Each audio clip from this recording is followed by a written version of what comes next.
Alright guys, in this video what we're going to do is we're going to create some functions, some tools that will help us to easily get the latest price and to have it in a clean way. Right now this is not very clean, not very usable, so let's clean it a little bit. So also what you can see is that I have now put the Binance API key in the Binance API secret in another folder. If you also want to do that, you can create a secrets.py file in here. And then also don't forget to put the init file, and then you can import the secrets like that. So they are less visible.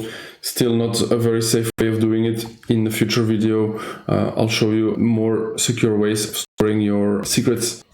So yeah, let's go ahead. And the first thing we're going to do is to create a function to get the latest prices.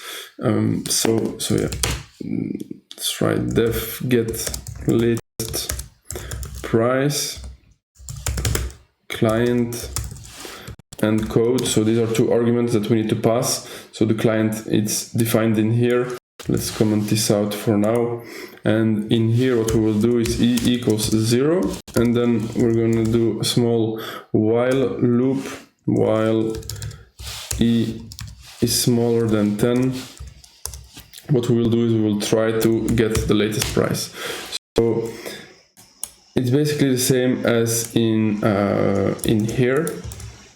So let's call this latest price, and the code, instead of BTC USDC, we will pass it as an argument, so we can easily get any price of any coin we want. Then we return the latest price if there haven't been any errors.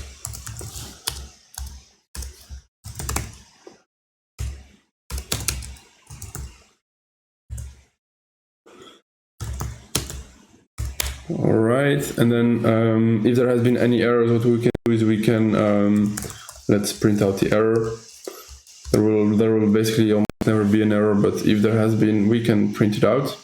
And then what we can also do is we can do a time.sleep of 1 second, and then we just increment plus equals 1. So basically this is a most sure way of getting the latest prices, because sometimes yeah, Binance, there can something be going wrong, so it's good to make sure to try at least 10 times to get the latest price. So then we are always sure that we have it. Alright, we can try it out. So let's print to see if it works as expected. So in here we can do client, and then we do BTC USDC. We can try it out. So yeah, in here we have now received the latest price. So every time we click on it, we will receive the latest price. But this format is still not super useful, because we know that this is the opening time. This is the lowest, the highest. It's not very usable for us, so let's create a function where we're going to clean this a little bit and have a more usable object. So we're going to call this prettify Binance response, and we have to pass in the candle, the K line. K line is basically the response that we got from Binance. Let's do it like this, return, and we're going to return the open time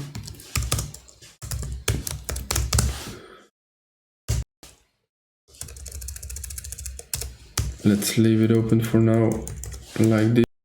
So we will have the open time, the close time,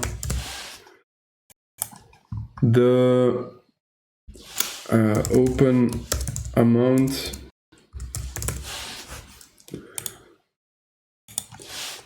and then the high, the low, and the close amount. so this one is not needed. Let's do the easy ones first. So the open amount, it is the K line 1. So it is basically this one. The high amount, it is the second one, so it's number 2, so it's a 0, 1, 2, it's that one. This one is the third, and the close is the fourth.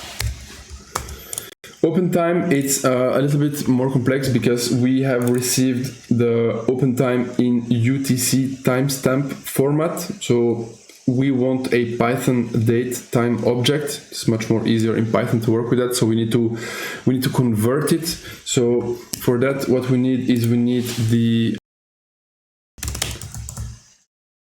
the date time module. It's built in Python, so it is from date time import date time, yeah, and then in here we can do date time, and then we have to do .utc from timestamp, and we have to do it like this.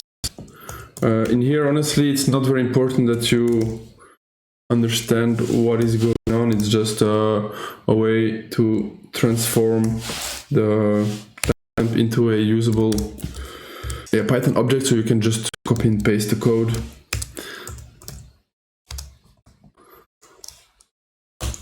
Right.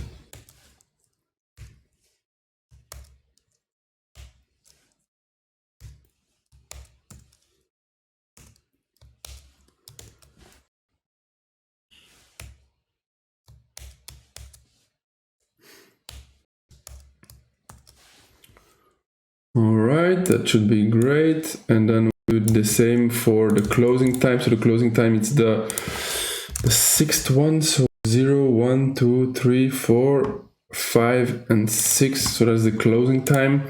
And yeah, let's try it out. What we can do is we can print out. So in here, we're going to get the latest K line, and then we're going to wrap it around the prettify Binance response. So we will have a nice dictionary with the latest price details. So let's see if we have made an error. Yeah, it seems like it.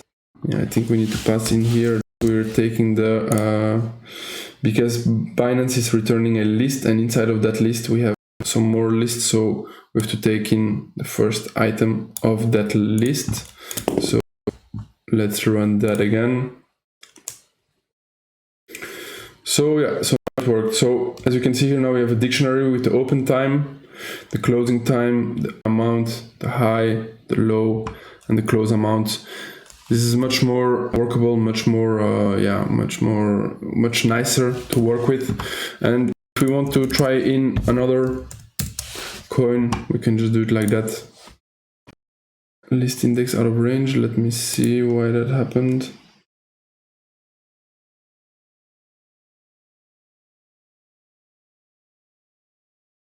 Let's print out the latest price here.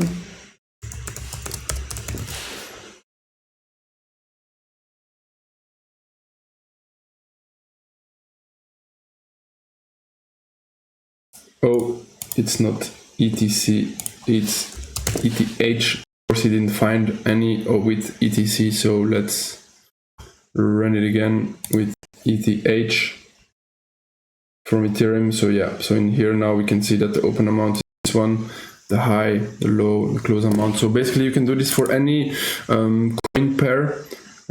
So yeah, this will help us get along. So we have two nice functions to get workable data with. So yeah, that's it for this video, and see you in the next one.